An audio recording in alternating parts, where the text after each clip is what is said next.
ውድ የጽናት ሚዲያ ቤተሰብ እንግዲህ ቀደም ያቆንኩት ሐሳብ ላይ ትንሽ ልምጣበት።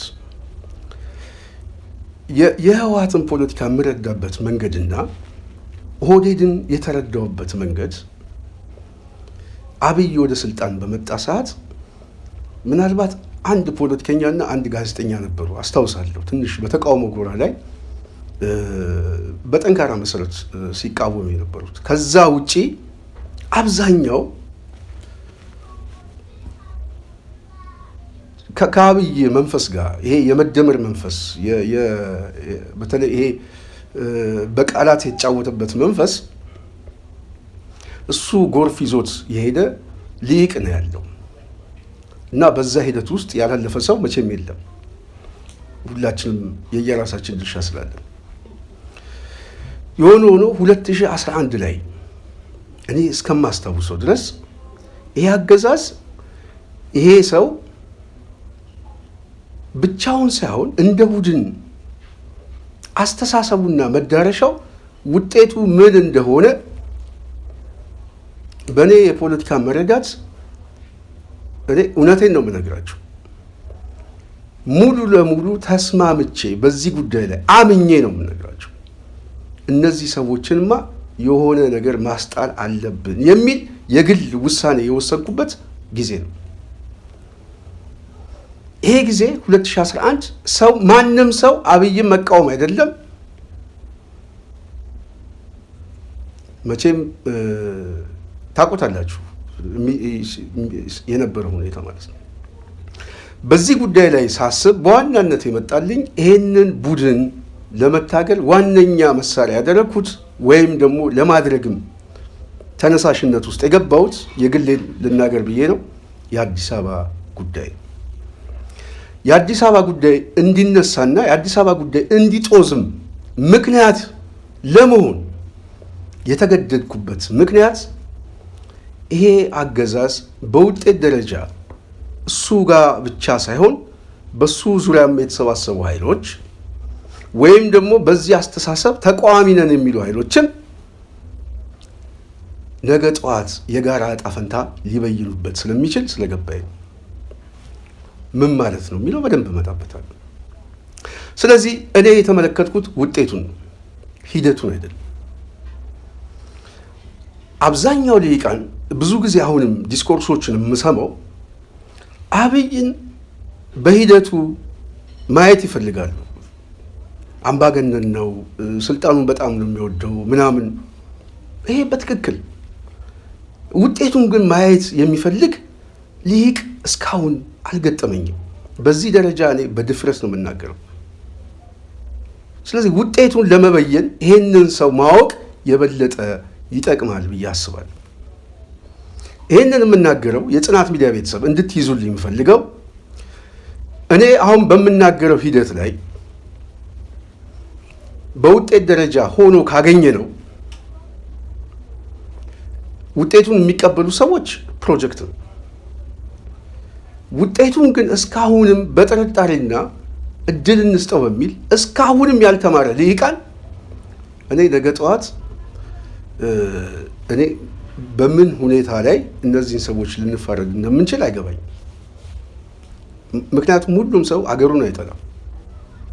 አንዳንድ ሰው ግን አገሩን የሚጠላል። አገሩን የሚጠላበት ምክንያት የራሱ ምክንያት ሊኖረው ይችላል። ግን እነዚህ አይነት ሰዎች እንደ ሀገር ያላቸው እሳቤ፣ በግለሰብ ደግሞ በሂደቱ ላይ ያላቸው የስልጣን ፍላጎት እጅግ ራስ ወዳድ የሆኑ ኃይሎች ውጤቱን ስንገመግመው እነሱ ብቻ ሳይሆኑ የሚወድቁት ህዝብና ሀገርንም ይዘው ስለሚወድቁ ነው። ይህንን መረዳት የሚችል ሰው ካለ እሰዩ። እኔ ግን እስካሁን አልገጠመኝም። ይህንን ስናገር የተለየ የመልአክ ስብስብ ሆኜ አይደለም የምናገረው። የአብይ መጨረሻ ይሄ ነው ድምዳሜው ብሎ የተናገረ ሊቅ የለም። እና ይህንን ማስገንዘብ የግድ ስላስፈለገኝ ነው እኔ ደጋግሜ የምናገረው። ወንድሞች የጽናት ሚዲያ ቤተሰብ በኢትዮጵያ ፖለቲካ ላይ እየተፈጠረ ያለው ሁኔታ በተደጋጋሚ ጊዜ የገለጽነው ጉዳይ ስለሆነ ማንም ሰው የሚያውቀው ነው። የአብይ አገዛዝ ከነበረበት ሁኔታ እየተንጠባጠበ አሁን የፖለቲካው መልክ በምን ደረጃ ላይ ነው የሚል የሊቃን ግምገማ የፖለቲካ ግምገማ ያለው ሰው እንደ መንግስት እንደ ሀገር የምንቀጥልበት ሳይሆን ለመፍረስ የትኛውን ዋና እንያዝ የሚል አስተሳሰብ። ይሄ አስተሳሰብ እየተገነገነ ያለው ስልጣን በያዙ ሰዎች ብቻ አይደለም። በአስተሳሰብ ደረጃ የሚቀበሉትም ኃይል እድሉን እንጠቀምበት የሚል እሳቤ አለ። የችሉነት የወዳጅነት አስተሳሰብ አለ። ይህ አስተሳሰብ ለምን መጣ? ይህ አስተሳሰብ ለምንድን ነው የተነሳው የሚለው ደግሞ መገምገም ያስፈልጋል።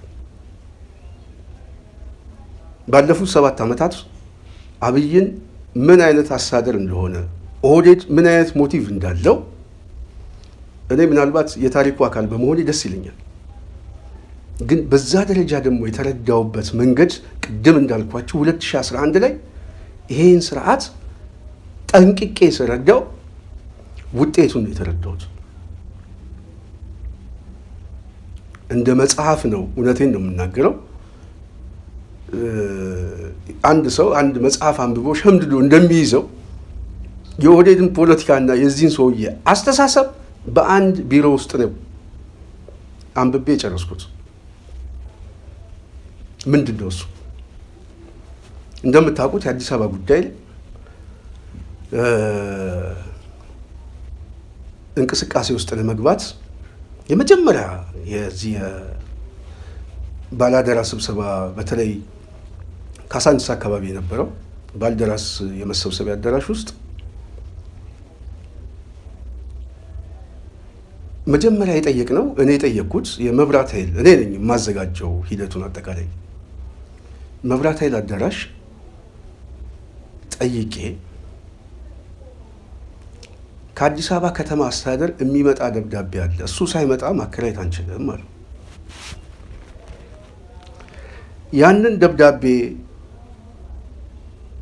ለማምጣት አዘጋጁና የተወሰኑ 3 ሰዎች ሆነን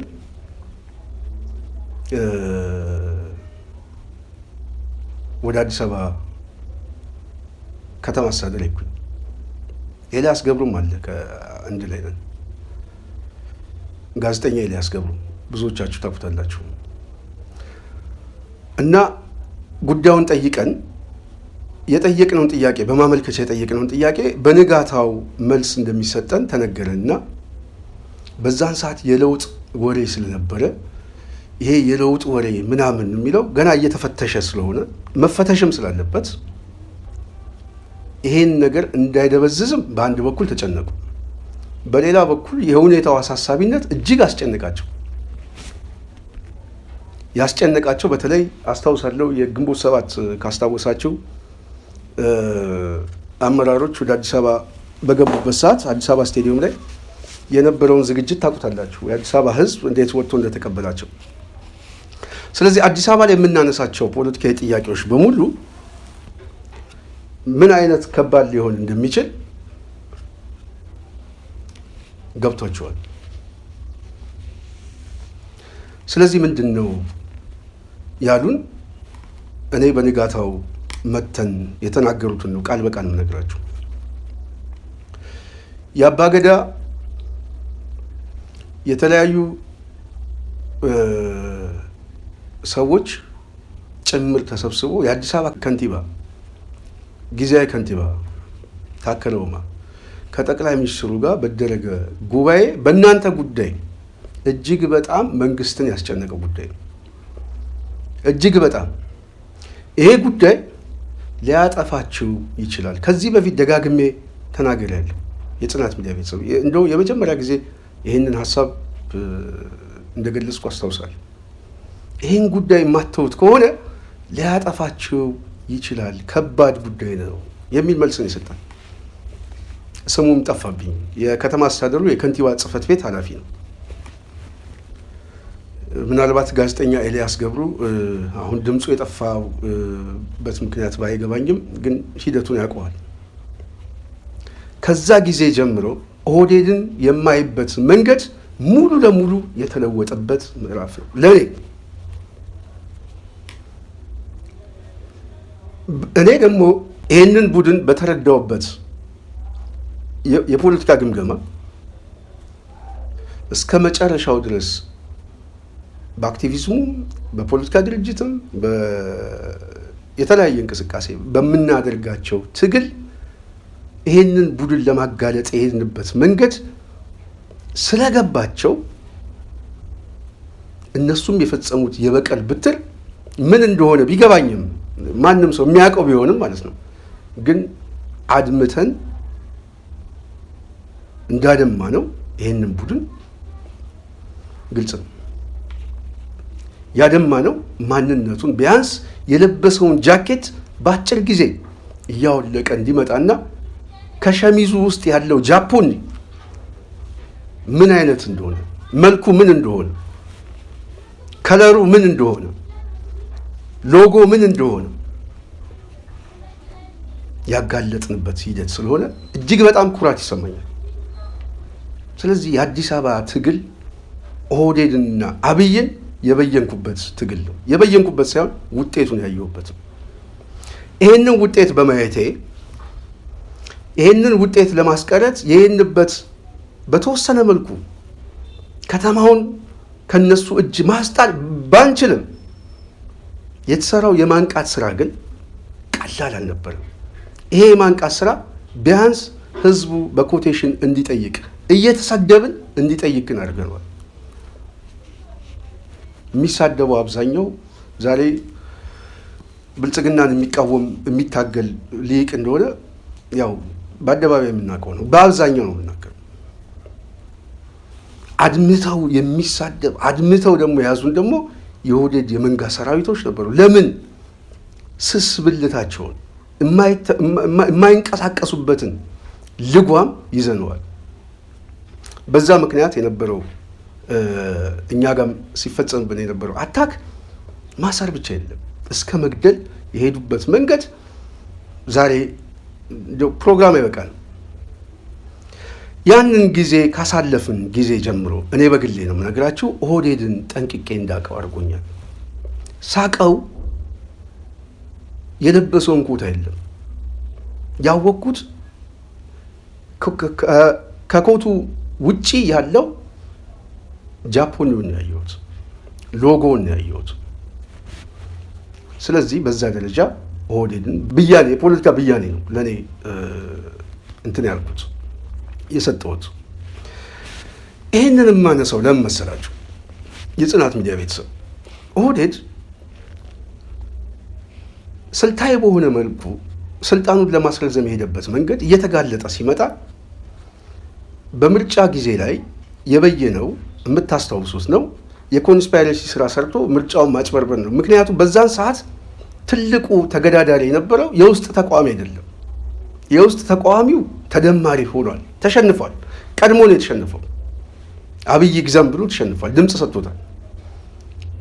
ህወሓት ግን አደገኛ ስለነበረ ህወሓት ደግሞ በዛን ሰዓት የነበረው ፊዚካሊ የምርጫ ድምፅ እና በሰላማዊ ትግል በኃይል እመጣብሃለሁ የሚል የኃይል አሰላለፍ። ስለዚህ ህወሓት ደግሞ ካለው አቅም አኳያ ኦህዴድ ስለሰጋ ምንድን ነው ያደረገው? ምርጫውን ለማስረዘም ያው አንድም የኮሮና እድል ተጠቀመ፣ በሌላ በኩል አጫሉን ተጠቅሞ መበላት የሚገባቸውን ሰዎች በመብላት ከጨዋታው እንዴት ለማስወጣት እንደሄዱ ግልጽ ነው ማለት ነው። ከዛ ውጪ ቅድም ካልኳችሁ ከህወሓት ውጪ በውስጥ በኩል በምርጫም ተገዳዳሪ ሊሆኑብኝ ይችላሉ በተለይ አዲስ አበባ ላይ ያላቸውን ኃይሎች ለመምታት የሄደበት መንገድ ግልጽ ነው ማለት ነው። አጫሉን ሲሳይ አድርጎታል። በዚህ ጉዳይ ላይ የማስታውሰው ልንገራቸው። አብይ ወደ ጦርነት በሚገባበት ሰዓት እኛም ያው የእስር ቤቱ አካል ሆነን ቃሊቲ ዞን 1 ልዩ ጥበቃ ዋይት ሃውስ ተብሎ የሚጠራው እዛ ነበርኩ እና እዛ ስንሄድ ያገኘናቸው 2-3 ሰዎች አሉ። አንዱ የሶማሌ ክልል አስተዳደር አብዲሌ ጀነራል ክንፈ ዳኘው፣ እንደዚሁም የምክትል የደህንነት ኃላፊ የነበረው ያሬድ፣ እንደዚሁም እዛ አካባቢ ውስጥ የነበሩ ሰዎች አሉ። እነ ጥጋቡ የምክትሉ ማለት ነው፣ የክንፈት ምክትል ጀነራል ጥጋቡ እና ከነዚህ ሰዎች ጋር በተለይ ጦርነቱ በጀመረበት ሰዓት የፖለቲካ ዲያሎግ አንዳንድ ሰዎች እንደዚሁ ወክም እያደረግን ስፖርት ምናምን ጠዋት አለ፣ ጠዋት ሩጫ እና ከሩጫው በኋላ ትንሽ ስናርፍ የምናወጋቸው ወጎች አሉ፣ ፖለቲካዊ ወጎች እና በተለይ ጦርነቱ በጀመረበት ሰዓት አስታውሳለሁ። ይሄ ጦርነት መልኩ ምን ይመስላል የሚል የሆነ የፖለቲካ አናሊሲስ እየተሰራ አንድ ሰው አስታውሳለሁ ያው ጦርነቱን በበላይነት እንደሚጨርሱ በተለይ ደግሞ ይሄ ፌዴራሊስት ኃይሉ አሰላለፉ ከኛ ጋር እንደሆነ የኃይል እና ወታደራዊ አቅሙ እኛ ጋር እንደሆነ፣ ስለዚህ ብልጽግናን አንኮታክተኑ በአጭር ጊዜ ወደ ጨዋታው እንመጣለን የሚል ትንበያ ነው የሰሩት። በሌላ በኩል አንድ ሰው እኔ አብዲን በጣም አደንቀዋለሁ በዚህ ጉዳይ ላይ። አንድ ጉዳይ ግን አስቀመጥኩለት። ይሄንን ምናልባት ይሄን ፕሮግራም ሲሰማ የሚሰሙ ሰዎች አብዲም እንደው ውጪ ነው ያለው ከሰማው እሱ ምስክርነት ስለሚሰጥ የህሊና ምስክርነት ስለሚሰጥ ይሄ ጦርነት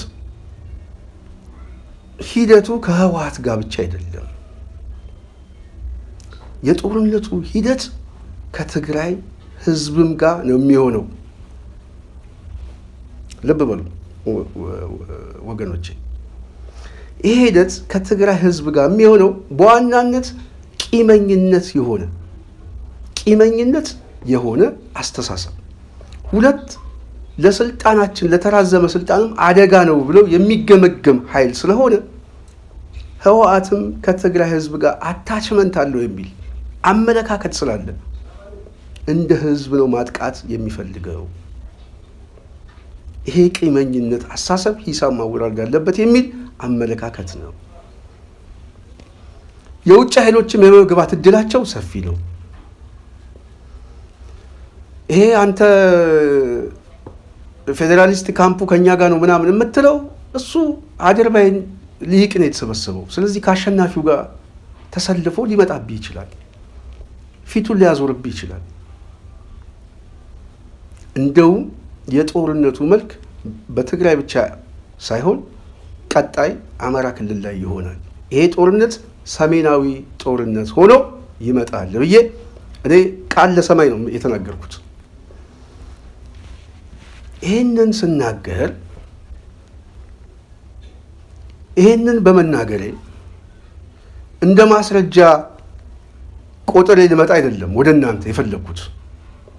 የአብይን ውጤቱን የምገመግምበት ውጤት የቱ ጋር እንደሆነ እንድታዩት ስለምፈልግ ብቻ ነው። ይሄንን ስናገር አብዲ ክንፈም የሚያውቁት ጉዳይ ስለሆነ ማለት ነው። በህሊናቸው ያውቁታል። ይሄ ግምገማ ያልተቀበሉ ሰዎች ጠዋት ቅድም እንዳልኳቸው ስፖርት ስንሰራ የጦርነቱ መልክ እየተቀየረ በሚመጣበት ሰዓት አንድ ሰው ስሙን ላለመጥራት ፈልጌ ነው፣ ስሙ አስፈላጊ ከሆነ ክንፈንም ልጥረው። ጠዋት አንድ ቀን ስፖርት ላይ ያ ያስቀመጥከው ባለፈው ያወራነው የፖለቲካ ሁኔታ መልኩ ወደዛ የሚመጣ ይመስላል። አሁን እያየሁት ያለሁት እኔም እንደዚህ አይነት ቅስቀሳ ነው። ስለዚህ በዋናነት ሰሜናዊ ትርክቱን መምታት፣ ይሄንን ኃይል መምታት ደግሞ በዋናነት ማጆሪቲው የክርስቲያን ደሴት ነው፣ የኢትዮጵያ ፖለቲካ የስበት ማዕከል ነው የሚል የትርክት ተሸካሚነት ስላለ ይሄንን ኃይል መምታት የሚል አስተሳሰብ ህወሓትን እንደ መግቢያ ይጠቀምበታል እንጂ ውጤቱ ግን በእነሱ አይበቃም። ስለዚህ እየሰፋ ይመጣል። ይህንን ተቀበለና ትክክል ነህ፣ በዛ ሁኔታ ነው አሁን እየቃኘሁት ያለሁት የሚል ድምዳሜ ይሰጣል። የሻዕቢያ ኃይልም በዚሁ ላይ ልጥቀሰው፣ አይገባም ብለው የደመደሙ ሰዎች በሰዓቱ ሊገባ ይችላል፣ የጥቅም ጉዳይ ነው፣ የፓወር ጉዳይ ነው፣ ሁለተኛ የ91 የ92 ስጋት አለበት፣ ያደረ ሂሳብ አለኝ ሊል ይችላል የሚል ድምዳሜም ነበረ አስታውሳለሁ የሰጠሁት። በዚህ ላይ ትንሽ አብዲ የተወሰነ መቀራረብ ነበረ ሀሳብ ላይ። ይሄንንም ሀሳብ ካዩት በኋላ በቃ ፐርፌክት የሆነ ፖለቲካው ይሄ ነው፣ ይሄ ሀሳብ ገዢ ሀሳብ ሆነ በቃ ቤት ውስጥ ሆነ ግቢ ውስጥ እና ብዙ ጊዜ አብዲ ፖለቲካ ለማውራት ምናምን እንደው ደስ ይለዋል። እውነት ለመናገር አብዲ ከኔ ጋርም ብዙ መጫወት፣ ይህንን እኔ ሚዲያ ላይ ተናግሬ አላውቅም። ይህንን መናገር የፈለግኩት የጽናት ሚዲያ ቤተሰብ ይህንን አገዛዝ የምናይበት መንገድ የተለየ እና በጣም ዘገምተኛ የሆነ አመለካከት ስለሆነ ነው። ይህንን የምናገረው ደግሞ እኔ በጣም የነቃው አዋቂ ሆኜ አይደለም። ይህንን እንዳትይዙ፣ ከግምት ውስጥ እንዳታስገቡት። ይህንን የምናገረው ትክክለኛ የፖለቲካ አናሊሲስም ይዘን እንኳን በተግባር እየመጣ ያለውን እየታየ ያለውን እንኳን ይዘን አብዛኛው ሕዝብ የመረዳት አቅሙ ይህን በዚህ ጉዳይ ላይ ደግሞ የጋራ የሆነ የሊቃን ስምምነት አለመኖሩ ስለሚያስቆጨኝ ነው። ስለዚህ ምንድን ነው በዚህ ጉዳይ ላይ ያስቆጨ ከተባለ አብይ አህመድ አሁን ምንድን ነው እየተፈጸመ ያለው? ከ7 ዓመት በኋላ ነው። ከ7 ዓመት በኋላም እየተፈጸመ ያለው አገር የማፍረስ ጉዳይ ነው። እኔ በስደት እንደመጣው ከዚህ በፊት የተናገርኳት አንድ ቃል አለ። ይሄንን ደጋግማችሁ መዝግቡልኝ። አብይ ኦሮሚያን ያዋለደ ሚኒሊክ መሆን ይፈልጋል። ኢትዮጵያ የሚል አስተሳሰብ እንዴት እንደሚጠየፈው እኔ የነፍሴን ያህል እምነት ነው ያለኝ። ይሄንን አስተሳሰብ ለመግደል ግን ስልታዊ በሆነ መልኩ ይገድለዋል። በቃል ገደለው፣ በጦርነት እየገደለው መጣ፣ በፕሮፓጋንዳ እየገደለው መጣ። በተግባር ነፍሱን ለማውጣት እየተንቀሳቀሰ ነው። ይሄንን ነፍስ ለማውጣት ግን የሚተባበረው ኢትዮጵያ እናስቀጥል የሚል አንዳንዱ አላዋቂ የሆነ አንዳንዱ የዚህን ሰውዬና የቡድኑን ፍላጎት ያልገባው አንዳንዱ ሆዱን ከህሊናው ጋር አዛምዶ ክራይ የወሰደ ነው፣ የተከራየ ነው። እዚህ ሆዱ የወሰደው ክራይ ለህሊናው ሰጥቶታል። ምንም ነገር ብትነግረው አይሰማም። እንደዚህ አይነት ስግብግብ አድርባይ አላዋቂነት የፈጠረው ድንቁርና ሁሉ ተደምሮ ዛሬ አገሪቷን አይናችን እያየ እያጣናት። ለምንድን ነው ምናጣት ከተባለ የዚህን ሰው ውጤት የሚበይን ልሂቃን ስላልመጣ። የሚበይን ምንድን ነው የምላችሁ? አገሪቷን የሚያፈርስ ቡድን ነው። ስለዚህ የአብይ ፕሮጀክት አገር ማፍረስ ነው፣ አገር ማጽናት አይደለም። በትግራይ ጦርነት ጊዜ ከህወሓት ጋር የነበረውን ጦርነት የፕሮፓጋንዳ ቅስቀሳ በሙሉ ህወሓትን የተነጣይ ፖለቲካ ውስጥ መክተት ነበር አስተሳሰባቸው። የገፊነት አስተሳሰብ፣ የፕሮፓጋንዳውን ዝም ብሎ ለሚመለከት ሰው እኔ ቁጭ ብዬ እስር ቤት ላይ እገመግመዋለሁ። የፕሮፓጋንዳ ስራው በሙሉ የሊቃን ስራው በሙሉ ትግራይን መነጠል ነው። ይህንን ያህል መነጠል፣ ሌላውን ጨፍልቀን እንገዛዋለን። የማይገዛው ይደመሰሳል የሚል ከአቅማቸው በላይ ግን ከሆነ ግን በትነን እንወጣለን። ለዛ ደግሞ ሲጠቀሙበት የነበረው ቅስቀሳ ከዚህ በፊት የምታስታውሱት እና ዳነች ሲቀሰቅሱ የነበሩት መሄድ ትችላላችሁ እናንተ በጻፋችሁት ምናምን። ከዛ በኋላ ደግሞ ክልሎች ጋር የነበረው ክልል ለመፍጠር ሄዱበት መንገድ በሂደት የመሰልቀጥ ጉዳይ እንደሆነ የፕሮፓጋንዳ ቅስቀሳውን ታያላችሁ።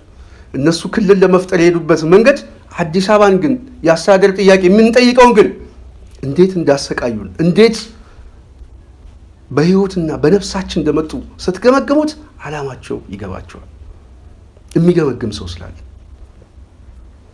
ስለዚህ የዚህ ልሂቃን ቡድን አስተሳሰብ የተራዘመ የስልጣን የጥቅም መሰረቱን ማስጠበቅ የሚችለው ይሄ ሰሜናዊ ትርክት የሚባለው አስተሳሰብ መጥፋት አለበት የሚል አቋም ስላለ ነው። ይሄ ፖለቲካ አቋሙ ዛሬ እኛ ሳንሆን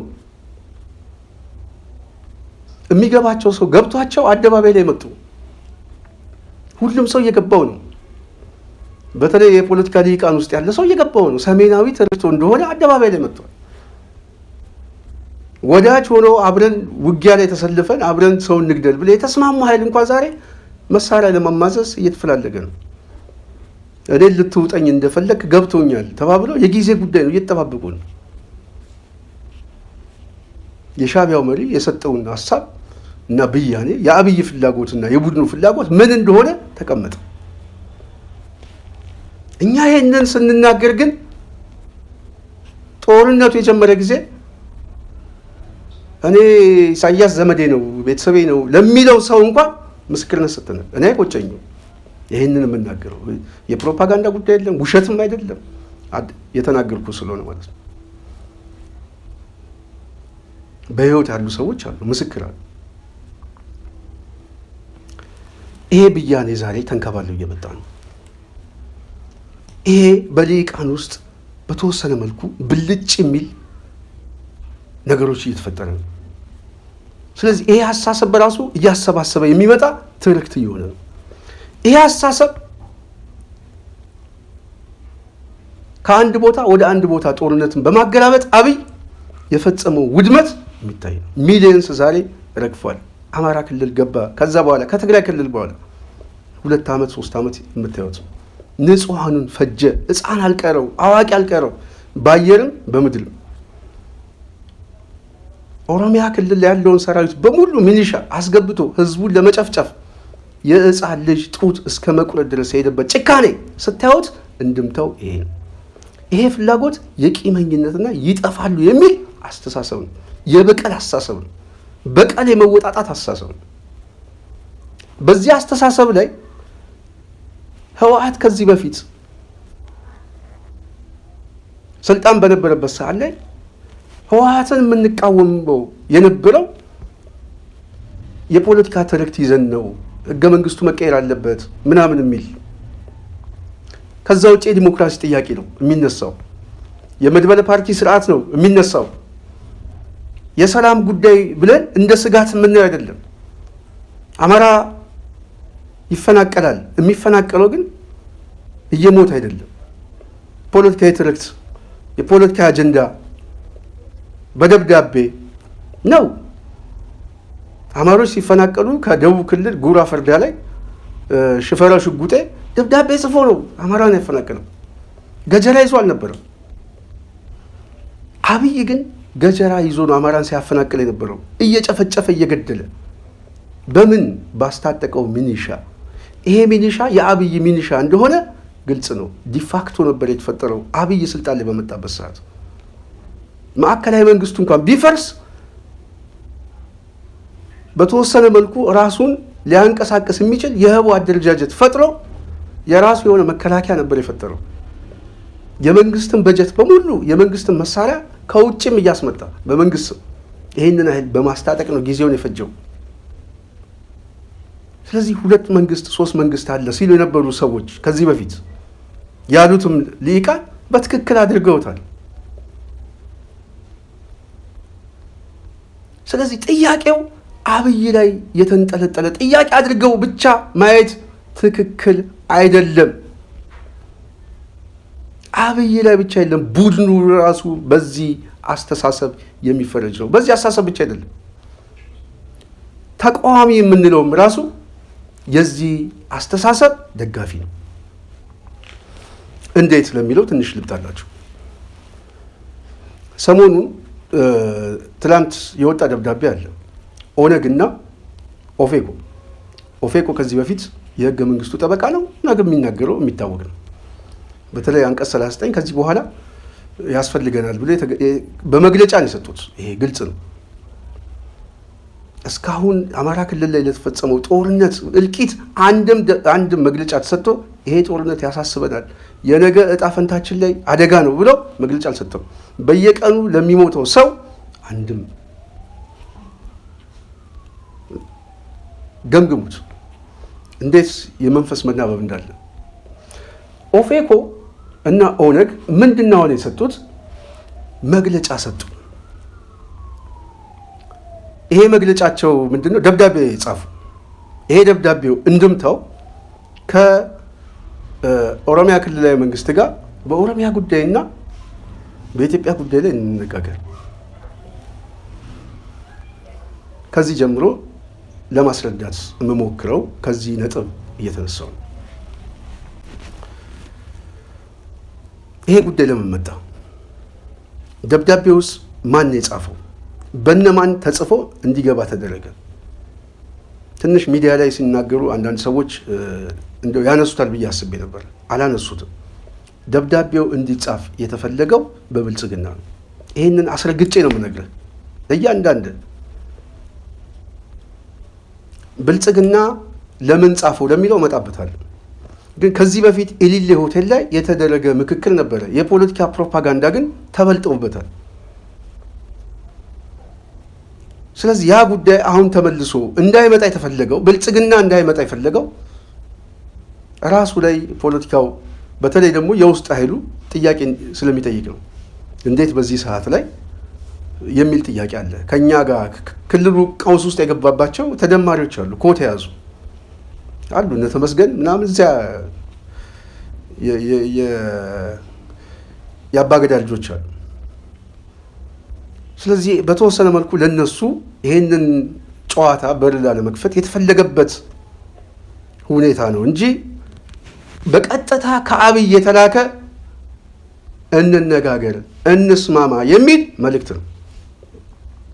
ይሄ መልእክት ግን እንዲመጣ የተፈለገው በተቃዋሚዎቹ በኩል አስመስሎ እንጂ ሐሳቡ የብልጽግና ነው። ልብ ብላችሁ ያዙልኝ። በኦሮሚያ ጉዳይ ላይ የሚነጋገረው ከሽመልስ አብዲሳ ነው፣ ከፌዴራል መንግስት ጋር ነው። ፖለቲካ ውሳኔ የሚወሰንበት ነው። ለድርድርም ቢሆን የሚወሰነው ከማዕከላዊ መንግስቱ ጋር ነው። ስለዚህ ያለቀ ጉዳይ ነው። በኢትዮጵያ ጉዳይ ላይ ለመወሰን ኦሮሚያ ክልል ላይ የተመዘገበ ፓርቲ ነው። ከሌሎች ፓርቲዎች ጋር ቁጭ ብለን እንነጋገር ብሎ መግለጫ ይሰጣል እንጂ አንድ ተቃዋሚ ነኝ የሚል እባካችሁ እንነጋገር ብሎ አንኳክቶ ገዢው ፓርቲ ጋር ሄዱ።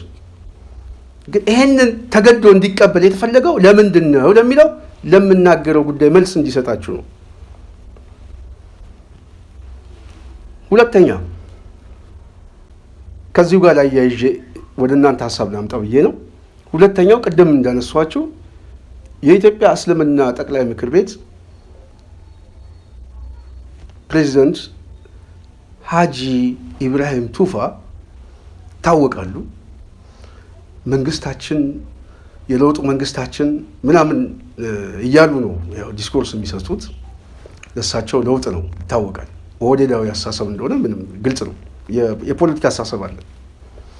ይሄ አስተሳሰብ በእኚህ ሰው የወጣ መግለጫ አለ።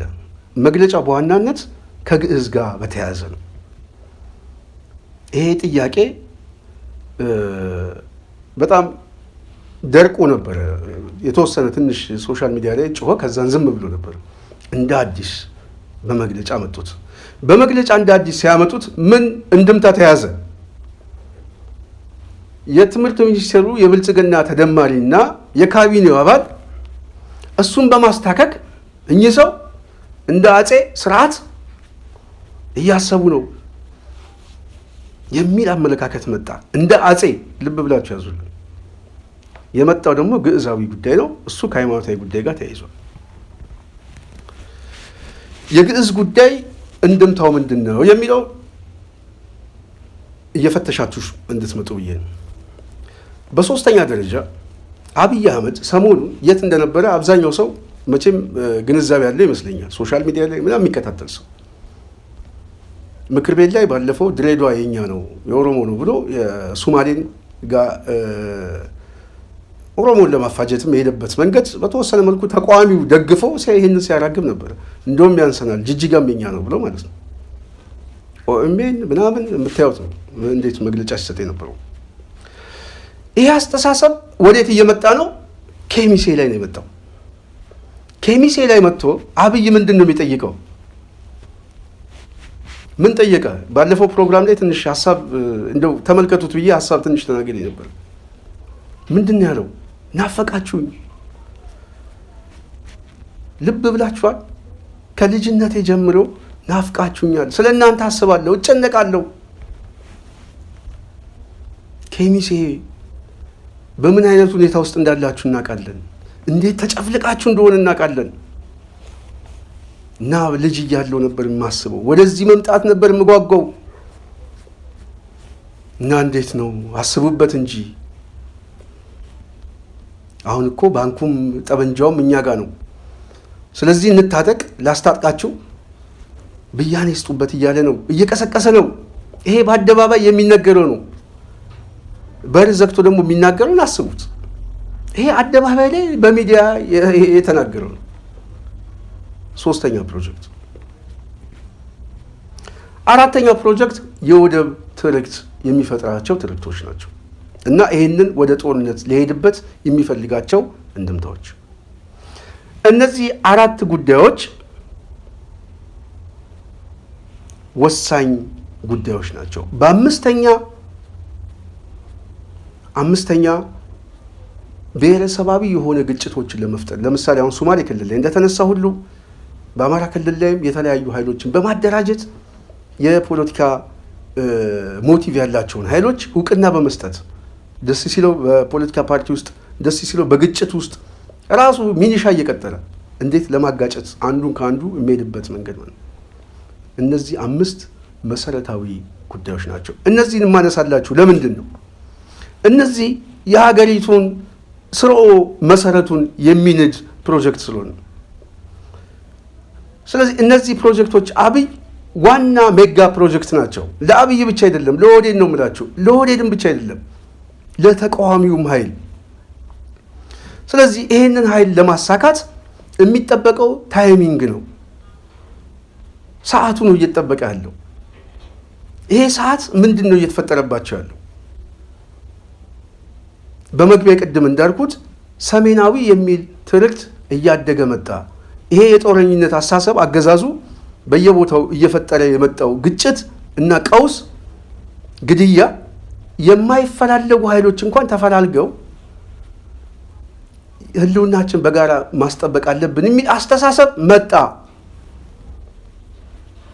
ለግድያ የሚፈላለጉ ኃይሎች ነው ያለው። ከዚህ በፊት አብረው ለመስራት ቁጭ አሉ ብሎ እንዴት የተናገረበትን መንገድ አስቡ።